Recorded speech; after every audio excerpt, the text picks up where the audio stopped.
வணக்கம். நல்ல நேரம் நிகழ்ச்சியின் சார்பாக அத்துணை சப்ஸ்கிரைபர்களையும் எல்லா அன்பு உள்ளங்களையும் எனது நண்பர்களையும் வருக வருக என வரவேற்பதில் பெருமகிழ்ச்சி கொள்கிறேன். வக்ரதுண்ட மகாகாய சூரியகோடி சமப்பிரபக அவிக்னம் குருமே தேவ சர்வகாரியேஷு சர்வதா. தென்னாட்டுடைய சிவனே போற்றி, என் நாட்டவர்க்கும் இறைவா போற்றி. நண்பர்களே மற்றொரு புதிய வீடியோவில் உங்கள் அத்துணை பேரையும் சந்திப்பதில் மிக்க மகிழ்ச்சி கொள்கிறேன். இன்னைக்கு நம்ம பார்க்க போகிறது சனி வக்ர பயிற்சி பலன்கள் 2024. சரியாக இன்று ஜூன் 12ஆம் தேதி சனி கும்பராசியிலேயே வக்ரகதி பெறுகிறார். இதில் வக்ரம்னா என்ன? வக்ரம்னா ரெட்ராகிரேட் அப்படின்னு சொல்லுவாங்க, ஆன்டி கிளாக் வைஸ் அப்படின்னு சொல்லுவாங்க. ஒரு கிரகமானது இப்போ இடதுபுறம் போய் சுற்றி வலதுபுறம் வெளியில் வந்தால் அது கிளாக் வைஸ். ஒரு கடிகாரத்தில் முள் எப்படி நகருகின்றதோ அதை கிளாக் வைஸ்ன்னு சொல்லுவோம்.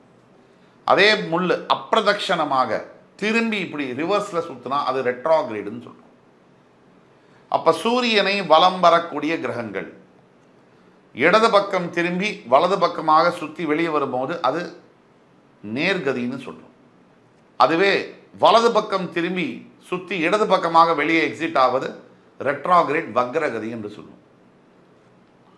பொதுவாக எந்த கிரகங்கள் வக்ரகதி பெற்றாலும் கூட அந்த கிரகங்கள் தன்னுடைய இயல்பு தன்மைக்கு மாறாக வேலை செய்வார்கள். சுய ஜாதகத்தில் ஒரு நல்லது செய்ய வேண்டிய ஒரு கிரகம், இப்போ உங்களுக்கு மேஷ லக்னம் விருச்சிக ராசி அப்படின்னு வைத்துக்கொள்ளும். செவ்வாய் உங்களுக்கு அடிப்படையிலேயே நல்லதுதான் செய்ய வேண்டும். விதி விலக்கு அடிப்படையில் கெடுதல் செய்வார். ஆனால் அது 5% தான். உங்கள் ஜாதகத்தில் அவ்வளோ கெட்டு போயிருந்தால் மட்டும்தான் அவர் கெடுதல் செய்வார். அப்போ 95% நல்லதை செய்யவே அவர் கடமைப்பட்டவராக ஆகிறார். அப்படி கடமைப்பட்டவராக ஆகிற செவ்வாய் பகவான் எந்த நிலையிலும் கூட உங்களுக்கு நல்ல பலன்களை செய்வார். கெடு பலன்களை செய்யாமல் இருப்பார், நல்ல பலன்களையும் செய்யாமல் இருக்கலாம். ஆனால் அதாவது கெட்டு போயிருக்கிற சூழ்நிலையில் ரெண்டுமே நல்லது கெட்டது செய்யாமல் இருக்கலாம். ஆனால் கெடுபலன்களை செய்வது என்பது அரிதிலும் அரிது. அப்படிப்பட்ட செவ்வாய் பகவான் உங்களுக்கு வக்ரகதி அடைந்து விட்டார்னு வச்சுக்கோம். அதாவது நல்லது செய்ய வேண்டிய செவ்வாய் வக்ரகதி பெற்று இருக்கார்னா அதீத நல்ல பலன்களை செய்வார். சம்டைம்ஸ் அதீத கெடு பலன்களை செய்வார். அப்படின்னா பொதுவாக வக்ரகதி பெற்ற கிரகங்கள் ஒன்று எக்ஸ்ட்ரீம் பாசிட்டிவ் ரிசல்ட்ஸ் கொடுப்பாங்க, இல்லை எக்ஸ்ட்ரீம்லி நெகட்டிவான ரிசல்ட்ஸை கொடுப்பாங்க. இந்த ரெண்டு அமைப்பில் தான் வேலை செய்வாங்க. ஆக வக்ரகதியானது ஒரு கிரகத்தை உச்சபட்ச பலன்களை செய்ய வேண்டும், நல்லதுலையோ கெட்டதுலையோ. ஒரு எடுத்துக்காட்டுக்கு ஆட்சியோ உச்சமோ பெற்ற ஒரு கிரகம், இப்ப குரு பகவான் தனுசு ராசியில் ஆட்சி பெறுகிறார். அவர் வக்ரகதி அடைந்தால், ஆட்சி பெற்ற கிரகமோ உச்சம் பெற்ற கிரகமோ வக்ரகதி அடைந்தால் ஸ்ட்ரெயிட்டாக நீச்சம் பெறுவார்கள். அதுவே கடகராசியில் செவ்வாய் நீச்சம் பெறுவார். அவர் வக்ரகதி அடைந்தால் அந்த செவ்வாய் உச்சம் பெறுவார். இதுதான் வித்தியாசம். சனி பகவான் வக்ரகதி அடையும் பொழுது சனி பகவானுடைய பொதுவான குணாதிசயம் என்பது முழுமையான ஒரு பாவ கிரகம். ஒரு மனிதன் எந்த ராசியில் பிறந்தாலும் கூட அந்த ராசியில் பிறந்தவருக்கு அவர் வாழ்க்கையில் நடக்கக்கூடிய அத்துணை துன்பங்களுக்கும் காரணமாக வருகின்றவர் சனி பகவான். ஒரு சிறு காயம் முதல் தோல்விகள், தடைகள், தாமதங்கள், பொருளாதார இழப்பு, வேலை இழப்பு, வேலை கிடைக்காமல் தாமதப்படுவது, திருமணம் ஆகாமல் தாமதப்படுவது, மன வாழ்க்கையில் சச்சரவு, குழந்தை பாக்கியம் இல்லாமல் இருப்பது, குழந்தை பாக்கியத்தில் பிரச்சனை கொடுப்பது, குழந்தைக்கு ஆரோக்கியத்தில் பிரச்சனை ஏற்படுத்துவது, அரசியலில் தொல்லைகள் தருவது, காவல்துறையில் மிகப்பெரிய அதிகாரிகளால் பிரச்சனைக்குள்ளாவது, சட்ட சிக்கல்களை போய் மாட்டிக்கொள்வது, எல்லாவற்றிற்கும் சனி பகவான் நேரடியாகவோ மறைமுகமாகவோ சம்பந்தம் கொள்வார். அப்போ சனி பகவானுடைய முக்கியத்துவம், த சிக்னிஃபிகன்ஸ் ஆஃப் சாட்டன், இந்த ஒரு மனிதன், ஒவ்வொரு மனிதனுடைய வாழ்க்கையில் என்ன அப்படிங்கிறத நம்ம உணரணும். அப்படிப்பட்ட சனி பகவான் இப்பொழுது கும்பராசியில் வக்ரகதி பெறுகிறார். ஜூன் 12ஆம் தேதி வக்ரகதி பெற்று July, August, September, October, November 5 மாதங்கள் வக்ரகதியில் இருந்து சரியாக நவம்பர் 4ஆம் தேதி 2024ஆம் தேதி அன்று வக்ர நிவர்த்தி அடைகிறார். இந்த காலகட்டங்களில் ஒவ்வொரு ராசிக்காரர்களுக்கும் எந்தெந்த பலன்கள் இருக்கும் அப்படிங்கிறது ரொம்ப முக்கியமானது. இயல்பில் பாவத்தன்மையை, பாவ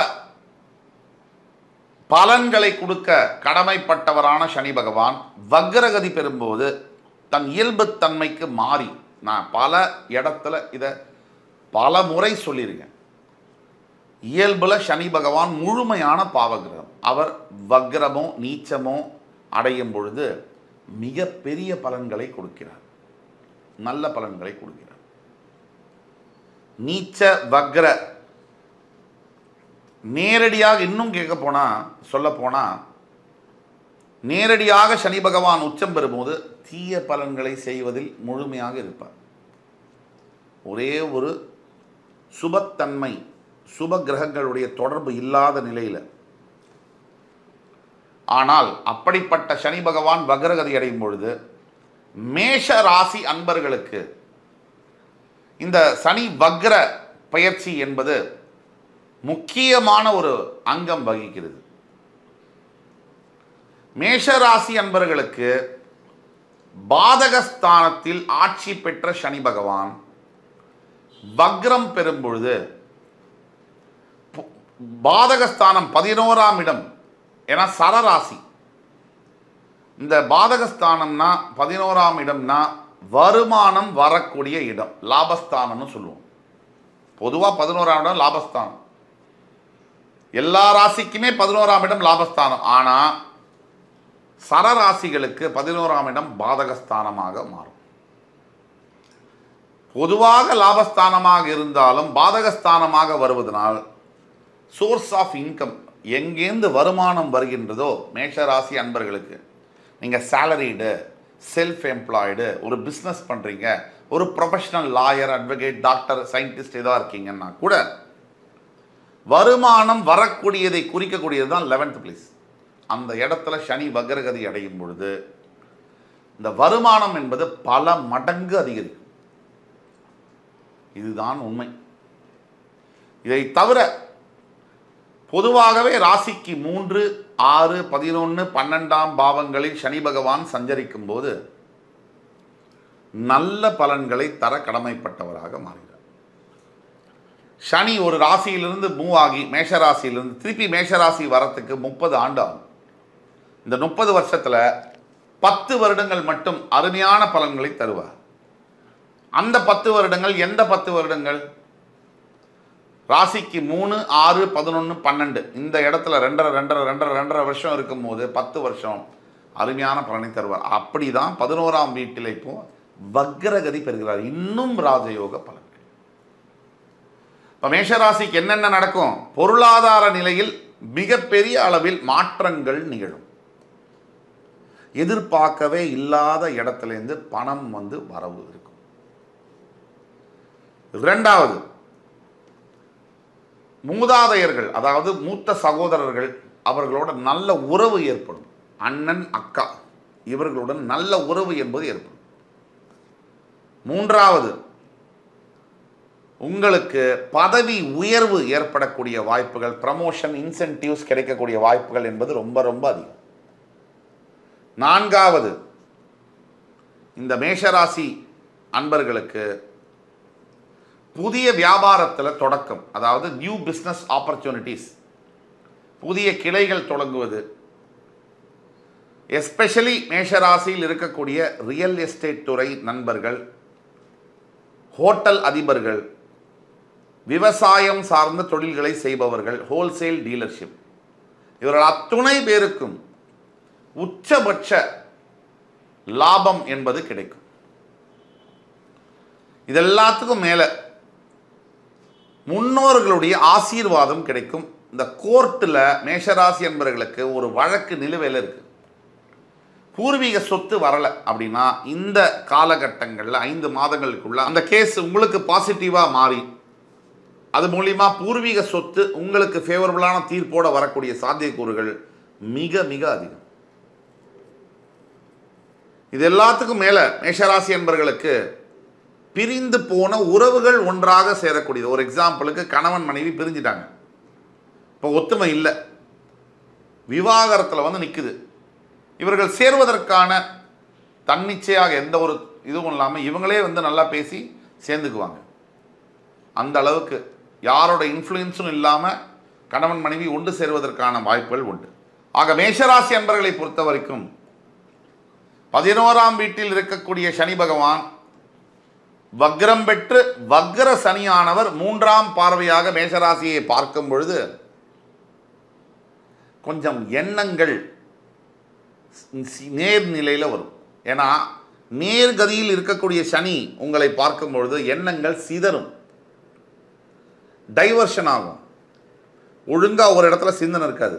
ஆனால் வக்ரகதி பெற்ற சனி பகவான் மேஷராசியை பார்க்கும் பொழுது எண்ணங்கள் சீரடையும். எண்ணங்கள் சீரடைவது மட்டுமல்ல, நீங்கள் எடுக்கக்கூடிய அத்தனை முயற்சிகளும் கைகூடும். நீங்கள் தப்பே பண்ணால் கூட அது சரியாக வரக்கூடிய காலகட்டம். ஆக மேஷராசி என்பவர்களுக்கு இந்த சனி வக்ர பயிற்சியானது இனிமேல் இது நடந்தே தீரும். நீங்கள் செய்ய வேண்டிய பரிகாரம் என்பது இருக்கா அப்படின்னு பார்த்தோம்னா, தினமும் 96 முறை ஓம் நம சிவாய நமக இந்த மந்திரத்தை மினிமம் 96லேருந்து 108 முறை காலையில் குளிச்சுட்டு ஜபம் செய்யும் பொழுது, தியானம் செய்யும் பொழுது நினைத்து பார்க்க முடியாத மாற்றங்கள் வாழ்வில் நிகழும். ஆக மேஷராசி அன்பர்களே, உங்களை மறுபடி சந்திக்கும் வரை உங்கள் அத்துணை பேரிடமிருந்து விடைபெறுவது உங்கள் சுபாஷ் பாலகிருஷ்ணன். நன்றி, வணக்கம், வாழ்க வளமுடன்.